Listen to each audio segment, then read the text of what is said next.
The United States government just put $2 billion into quantum computing, not a research grant, not just a study, a real capital deployment into these real companies. We are talking IBM, D-Wave, Rigetti, IonQ through a Department of Commerce under the CHIPS and Science Act. And on the same day that this announcement went live, the ETF that holds every single one of these companies crossed the $5 billion asset mark under management for the first time in history. Now, I already own this ETF, and I talked about it on Thursday when I revealed my real portfolio. This is the QTUM. It is 5% of my holdings, and it has actually been for about the last year. And today I want to do something that I haven't done on this channel yet.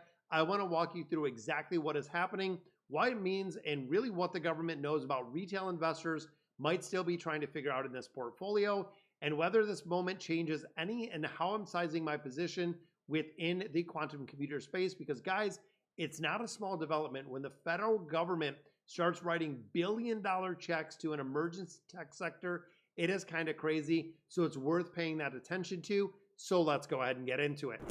Let me start with exactly what QTUM is. Now, this is the Defiance Quantum Computing ETF. It launched in September of 2018. Think about that. That was 8 years ago with quantum computing. This is the first US-listed ETF dedicated purely to quantum computing, which in my opinion is going to be the future when it comes to computers. It tracks the Blue Star Quantum Computing and Machine Learning Index, which if you know anything about tech, that's exactly where we're headed. Roughly 86 holding that use a moderate weight methodology and individually capped around 2% within here. That equal rate structure, very important, but we're going to come back to that in just a couple of minutes. Now, the fund holds companies across the entire quantum supply chains. So you're not buying just the NVIDIA, you're buying everything.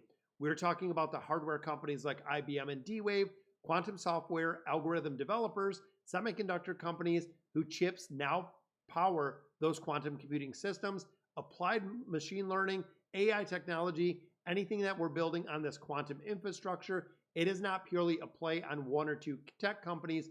This is entirely owning the quantum computing space or the ecosystem in its entirety. Now, the expense ratio on this, 0.40, so a little bit higher than we see with the VOO, but consistently it is going to pay for and really outperform is exactly what we've seen. Now, when we start looking about what is happening this week, because honestly, it is genuinely historic, and I want to give the weight that it deserves, the Department of Commerce Undersecretary Howard Lutnick signed papers with the intent of 9 quantum computing companies for a total of $2.013 billion in federal incentives under that CHIPS and Science Act, which is crazy. And when I say 9 companies, I want to be specific about what this means for them QTUM holders.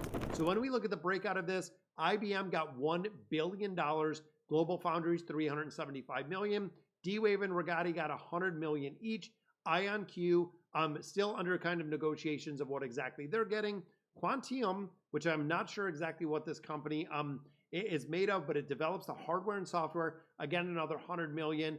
We have in fact Direct and of course a couple other ones in here that share part of the $2 billion that they got, which is incredibly crazy to think that the government is putting this much money into quantum computing. Now, here's the specific details when we start looking at QTUM, D-Wave, Rigetti, and IonQ. These are publicly traded. They are held within this ETF right now. Federal government announced they're going to be writing those $100 million checks to these companies to take equity stakes. We're not talking about just validating the technology, which that's where a lot of people kind of wonder when it comes to quantum computing. We are talking about actually investing in the technology itself. This is the structural support mechanic, and really for the balance sheets. These are the early stages within these companies that are burning cash to develop very difficult, highly game-changing, really entire sector and market-changing technology. Federal funding at scale extends the runway and really shortens it by years, reducing the potential risk of these companies going out of business with the very early stages of technology because it is incredibly expensive. And the IBM piece plays really a significant role, and it's a little bit different. They're receiving $1 billion and matching another $1 billion of their own money. So we're talking $2 billion right there for IBM to build a dedicated quantum wafer foundry called the Damron in Albany, New York. That is a $2 billion bet on quantum chip computing and manufacturing infrastructure, which is most of the financial conservative technology, really that conservative that companies have been on the planet. IBM does not take $2 billion in capital very lightly. When they commit $2 billion to quantum computing, that means watching a 100-year-old technological really institution. It's changing quantum computing, and it's going to change computing in its entirety, moving from laboratory to the commercial applications that we really see in here. So let me give you the full bull case, because this, of course, the government catalyst is going to slingshot quantum computing into really the legitimacy that it needs. In 1 year, it's up 85%. In 2 years, we're looking at, or excuse me, in 2025, 36%, 2024 at 50%.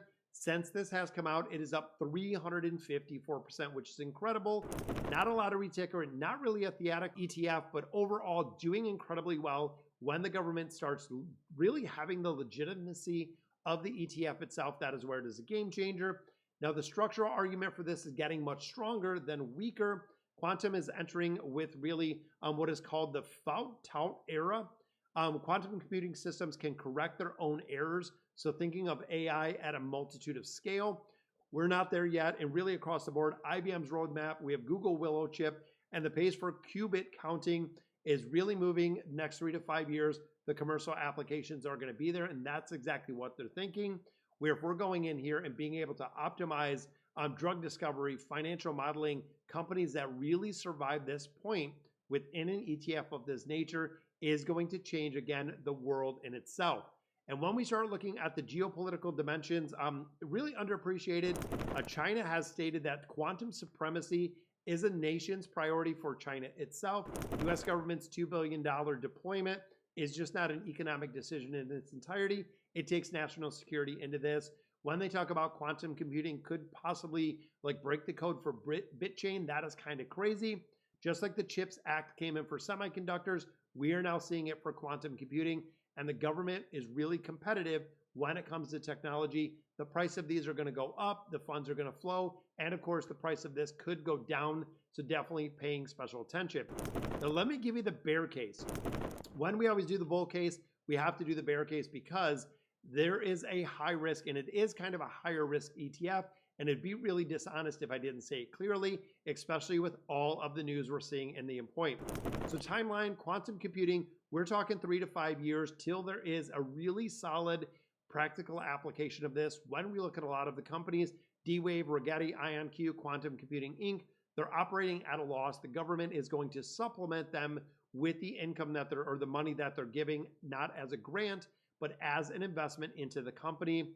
Now, of course, the 2% weight position means that some of the companies that could do incredibly well are going to be kind of capped, while some of the other ones might have a risk of failure because there are a significant amount of companies in here. Then the expense ratio. Then we look at the swing in both directions where we've seen it up 85%. With the big drawdown, it's going to be interesting to see with government funding exactly what it looks like in the future. Now, I want to specify this specifically. The government announcement, the letter of intent, that is not signed contracts. The $2 billion is proposed. The money has not actually been deployed at this point. Each deal requires those final negotiations and completion and knowing exactly where the money is going, which could rely on political changes if it happens, and having that positive momentum towards quantum computing all over. So the bottom line of risk is this: having a 5% position like I do into something like QTUM, it makes sense, even if it takes much longer than expected, or if there's going to be several smaller caps that fail, or if they get bought out kind of along the way. The 5% position, if it goes down 50%, it's going to go to 2.5% of the portfolio. That's painful, but definitely going to survive. This is the reason why I wouldn't go 10 or 20 or even more percentage into this portfolio in its entirety. So here's my honest verdict, guys, when it comes to this.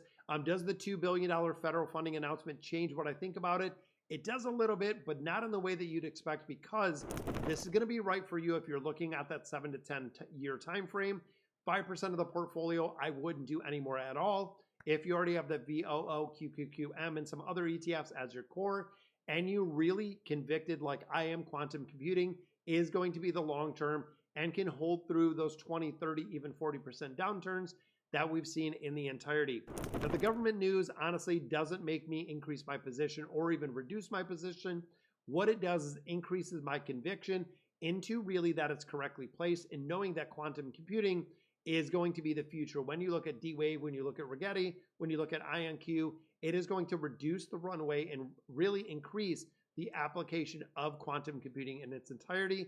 And I am going to continue at this point to hold that 5% position and knowing exactly where I'm held. So here's where it ends up by the end of the week, guys. Monday, we talked about the SMH, Semiconductor ETF, up 54% this year, 126% over the last 12. On Tuesday, we talked about NASA ETF, which is cool. Owning SpaceX before that initial IPO, and today we covered the QTUM, which is the quantum computing ETF, with the government just validating with $2 billion of real capital. 3 ETFs, 3 very, very different themes, 3 very different risk profiles in what they're actually investing in. And all 3 of these are now in my portfolio. SMH, I have it to 15%. NASA is at 5%. QTUM is at 5%. Not chasing these hot themes because these are ETFs that I'm going to hold for the next probably 5, 10, 15, even 20 years, looking at how they're really building for the next decade. It's going to be kind of crazy. And of course, we just got done with the live stream yesterday, covering how you should get into these positions. If you add 5%, you could even do it through dollar cost averaging, including going through and making those contributions. Now drop a comment and tell me, we covered 3 very solid ETFs this week. Which one are you most convinced about? Is it the SMH, NASA, or the QTUM overall? I want to know where you guys are landing on every single ETF that I share here.